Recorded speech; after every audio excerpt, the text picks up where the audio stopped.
நான் என்ன பண்ணேன், தூத்துக்குடியில் ஷூட் பண்ணும்போது காலையில் 4 மணிக்கு எந்திரிச்சு திருச்செந்தூர் கோயில் போகிறதுக்காக கிளம்பிட்டு இருந்தேன். நான் வெளியே வந்தேன். வெளியே வந்தால் தூரத்தில் ஒரு உருவம், நல்ல ஹைட்டு, கை வந்து கிரிக்கெட் பேட் மாதிரி இருக்கு.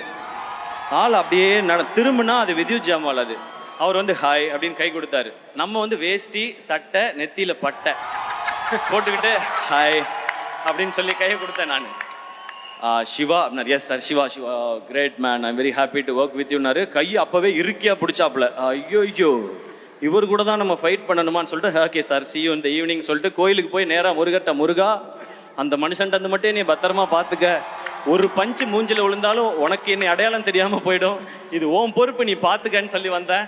அப்புறம் அந்த ஃபைட் வந்துச்சு, கிளைமேக்ஸ் ஃபைட்டு. அப்போ நான் மனசுக்குள்ளே நினச்சிக்கிட்டதெல்லாம் ஒன்று தான், அடிக்கிறோமோ இல்லையோ தடுக்கிறோம். லோஜக் மோஜக் பஜக், இதுதான் நம்ம தாரக மந்திரம்னு சொல்லிட்டு அங்கே போனேன். ஆக்ஷன் பண்ணும்போது அந்த ஆள் தடுக்கிறாப்புல, தடுக்கும் போதே வலிக்குது. நான் அங்கே நின்று பண்ணிட்டு வெளியே வந்து இந்த ஆள் உண்மையிலே அடிக்கிறான். டயா பூஸ்டர் சுகருடைய ரிமோட் கண்ட்ரோல் இனி உங்க கையில. அனைத்து மருந்து கடைகளிலும் கிடைக்கும்.